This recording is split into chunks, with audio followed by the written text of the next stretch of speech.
जय श्री राम जी भक्तों, आपका अपने चैनल सनातनी ज्ञानी में बहुत बहुत स्वागत है। आज आप सुनेंगे कार्तिक मास की कथा अध्याय 1 और हर दिन की कथा आपको इसी चैनल पे हर दिन की कार्तिक मास की कथा सुनने को मिलेगी। इसलिए आप चैनल को जरूर सब्सक्राइब कीजिएगा और अगर वीडियो पसंद आए तो लाइक भी कीजिएगा। तो चलिए शुरू करते हैं। सनातन धर्म में 12 मास पवित्र माने गए हैं, परंतु इनमें भी कार्तिक मास को सबसे श्रेष्ठ बताया गया है। यह महीना भगवान विष्णु को अत्यंत प्रिय है और इस काल में किया गया एक छोटा सा भी पुण्य हजारों गुना फल देता है। तो आइए जानते हैं कार्तिक मास का प्रारंभ और महत्व। तो एक समय नारद जी ने भगवान विष्णु से पूछा, हे प्रभु, 12 महीनों में कौन सा महीना सबसे श्रेष्ठ और कल्याणकारी है? भगवान विष्णु मुस्कुराए और बोले, हे नारद, कार्तिक मास मेरा हृदय है।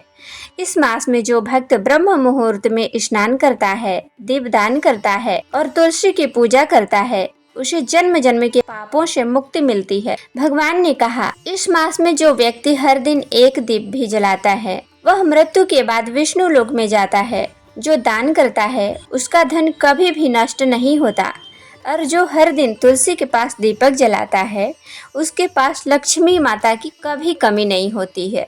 वो धन धान्य से भरपूर रहता है और जो हर दिन तुलसी के सामने दीप जलाता है, उसके घर में लक्ष्मी स्थायी रूप से वास करती हैं। और अब जानते हैं कार्तिक स्नान का रहस्य और विधि। स्नान का समय ब्रह्म मुहूर्त में लगभग सुबह 4 से 5 बजे के बीच यह स्नान गंगा जल, तुलसी पत्र या कुछ मिलाकर स्नान करना चाहिए। स्नान से पूर्व संकल्प लें, हे श्री हरि, मैं कार्तिक मास में आपके प्रसन्न हेतु स्नान कर रहा हूँ या कर रही हूँ। कृपा करके मेरे सारे पापों का नाश करें। स्नान करते समय मंत्र बोलें, ओम नमो नारायणाय नमः, ओम नमो नारायणाय, ओम नमो नारायणाय, ओम नमो नारायणाय, या फिर ओम दामोदराय नमः, ओम दामोदराय नमः। और इस बात का जरूर ध्यान रखें कि स्नान के बाद स्वच्छ वस्त्र पहने और घर के मंदिर में दीपक जलाएं। भगवान दामोदर श्री कृष्ण की पूजा करें। और अब जानते हैं कार्तिक मास की पूजा विधि।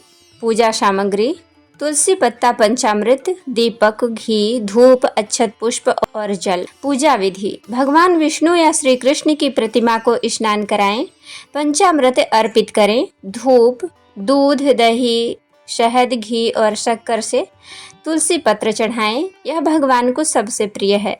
दीपक जलाएं, एक तुलसी के पास और एक मंदिर में। भगवान के समक्ष यह प्रार्थना करें, हे दामोदर, मैं कार्तिक मास में आपके प्रति प्रेम से दीप अर्पित कर रहा हूँ या कर रही हूँ। कृपा करके मेरे मन को पवित्र करें। संध्या के समय दीपदान जरूर करें। घर के आंगन के तुलसी के पास, नदी तट या किसी मंदिर में जलाना चाहिए। अब कार्तिक मास की कथा सुन लीजिए। एक बार भगवान श्री कृष्ण ने युधिष्ठिर से कहा, हे धर्मराज, एक समय एक दरिद्र ब्राह्मण था जो दुखी होकर वन में भटक रहा था। संयोग कार्तिक मास आ गया। एक दिन वह गंगा तट पर पहुंचा। वहां उसने देखा कि भक्त लोग स्नान कर रहे हैं, दीपदान कर रहे हैं। वह भी बिना किसी तैयारी के गंगा में स्नान कर बैठा और मन ही मन बोला, हे नारायण, मैं तो निर्धन हूँ पर आपकी कृपा चाहता हूँ। उसने तुलसी के नीचे पड़ा एक दीप देखा और उसी दीप को हाथ में लेकर भगवान को नमस्कार किया। जीवन भर उसने कोई बड़ा पुण्य नहीं किया था, लेकिन उस एक दीप से प्रसन्न होकर भगवान विष्णु ने कहा, हे ब्राह्मण, तूने कार्तिक मास में मेरे प्रति श्रद्धा दिखाई है, मैं तुझे विष्णु लोक का वरदान देता हूँ। इस प्रकार एक दीपदान ने उसे मोक्ष दिला दिया। और अब जान लीजिए कि इस मास में क्या करें और क्या ना करें। तो आपको करना ये है, रोज ब्रह्म मुहूर्त में स्नान करें, तुलसी की पूजा करें, दीपदान करें, विष्णु सहस्त्र नाम या दामोदर अष्टकम का पाठ करें, गायों को भोजन दें। और क्या ना करें, झूठ, क्रोध और निंदा से दूर रहें, मांस, मदिरा और लहसुन प्याज का सेवन न करें, किसी का दिल न दुखाएं। और अब जानते हैं कि कार्तिक मास हमें क्या सिखाता है। सच्ची भक्ति के लिए धन नहीं, श्रद्धा और समय चाहिए। भगवान को चाहिए आपका प्रेम। भगवान को आपका बस प्रेम चाहिए, आपका भाव, न कि सोने का दीपक। इस महीने में थोड़ी सी भक्ति भी अनंत फल देती है।